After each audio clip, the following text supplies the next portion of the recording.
மக்களே, இன்னைக்கு நம்ம சேனல்ல அமேசான் பிரைம்ல ரிலீஸ் ஆயிருக்க சீக்கா டிலோ அப்படிங்கிற ஒரு கிரைம் த்ரில்லரோட விமர்சனத்தை பார்த்துடலாம். இந்த படத்தோட கதை என்ன அப்படின்னா, ஹீரோயின் ஒரு சேனல்ல கிரைம் ரிப்போர்ட்டராக ஒர்க் பண்றாங்க.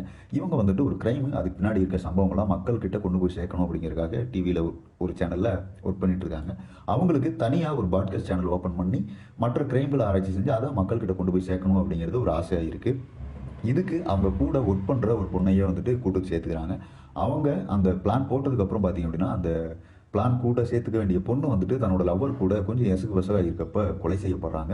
இது ஹீரோயினுக்கு ரொம்ப அதிர்ச்சியவே கொடுக்குது. இது ஒரு இடத்துல என்ன ஆகுதுன்னா, அவங்க சேனல் விட்டு வெளியே வந்து தனியாக பாட்காஸ்ட் சேனல் ஓப்பன் பண்ணி அந்த கேஸை விசாரிக்கிறதுக்காகவும் அதை மக்கள்கிட்ட கொண்டு போய் சேர்க்கறதுக்காகவுமே ஒரு பிளான் போடுறாங்க.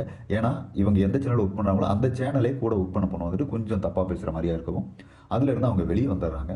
வெளியே வந்ததுக்கப்புறம் அந்த கேஸை கையில் எடுத்து இவங்க விசாரிக்கிற சூழல ஒரு கட்டத்தில் இவங்க போலீஸ் கூடயுமே சேர்ந்து ஒர்க் பண்ணுற மாதிரியா இந்த விசாரணையில் அது ஒரு சீரியல் கில்லராக இருக்குமோ அப்படிங்கிற மாதிரியான ஒரு சூழ்நிலை உருவாகுது.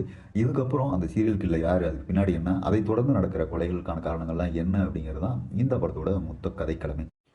ஹீரோயின் சொஃபிதா உட்பட மற்ற எல்லாருமே கொஞ்சம் ஓகே ரகமாக நடிப்பாக இருந்ததுன்னு சொல்லலாம். வில்லனோட நடிப்பு ரொம்ப ஆர்டிஃபிஷியலாக இருந்தது.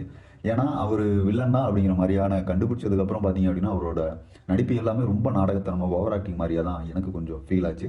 அதை தாண்டி மற்ற எல்லாருமே இன்னும் கொஞ்சம் பெட்டராக வேலை வாங்கியிருக்கலாமோ அப்படிங்கிற எண்ணம் வந்துட்டு படம் பார்க்கும்போது நமக்கு தோணும். பேக்ரவுண்ட் மியூசிக் பொறுத்த வரைக்கும் ஒரு சில இடங்களில் அது ட்ராமா பார்க்குற மாதிரியான ஃபீல் தான் உண்டாகுச்சு. அதை தாண்டி ஒரு சில இடங்களில் ஓகே ரகமாக இருந்ததுன்னே சொல்லலாம். ஸ்க்ரீன் பிளே பொறுத்த வரைக்கும் ஃபர்ஸ்ட் ஹாஃபில் கொஞ்சம் விறுவிறுப்பாக நகர்ந்ததுன்னு சொல்லலாம்.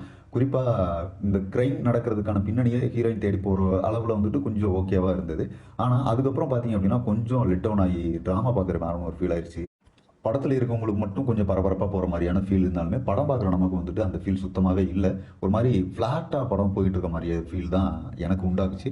அது மட்டும் இல்லாமல் வில்லன் யார் அப்படிங்கிறதையுமே வந்துட்டு இவங்க ரொம்ப ப்ரெடிக்ட் பண்ண மாதிரியே கொடுத்துருந்தது வந்துட்டு மோசமான ரைட்டிங்காக இருந்துன்னே சொல்லலாம். படத்தோட வேகத்தை இன்னும் கொஞ்சம் இவங்க விறுவிறுப்பாக கொண்டு போயிருக்கலாம் அப்படிங்கிற மாதிரி தான் தோணுச்சு. ஏன்னா இந்த படத்தை வந்துட்டு பெருசாக புதுசாக எதுவுமே இல்லாத மாதிரியா இருந்தது. வழக்கமான பல கிரைம் ஸ்டோரிகளில் என்ன இருக்குமோ அதையே தான் இவங்க கொஞ்சம் சேர்த்து வச்சு கிண்டி கொடுத்த மாதிரி இருந்தது. ஆனால் அதுலேயுமே பரபரப்பு இல்லாமல் இருந்தது, ரொம்ப சுமாராக இருந்தது. குறிப்பாக வில்லனோட பேக் ஸ்டோரியை இன்னும் கொஞ்சம் பெட்டராக எழுதியிருக்கலாம். அந்த வில்லனோட நடிப்பையுமே இன்னும் கொஞ்சம் பெட்டராக வாங்கியிருக்கலாம் அப்படிங்கிற மாதிரி ஒரு ஃபீல் உண்டாச்சு. பரபரப்பே இல்லாமல் ஒரு ஸ்க்ரீன் பிளே உருவாக்குனது இவங்க இன்னும் கொஞ்சம் பெட்டராக எழுதியிருக்கலாமோ அப்படிங்கிற மாதிரி தான் எனக்கு ஃபீல் ஆச்சு. ஏன்னா ரைட்டிங்கில் இன்னும் கொஞ்சம் பெட்டராக பண்ணியிருந்தாங்க அப்படின்னா இது ஒரு நல்ல படமாகவே வந்திருக்கான வாய்ப்பு இருந்திருக்கு. ஸோ பார்க்கணும்னு நினைக்கிறவங்க அமேசான் பிரைமில் இருக்குது, பாருங்க. என்ன கேட்டிங்க அப்படின்னா இது ஒரு ஆவரேஜான படம் தான்.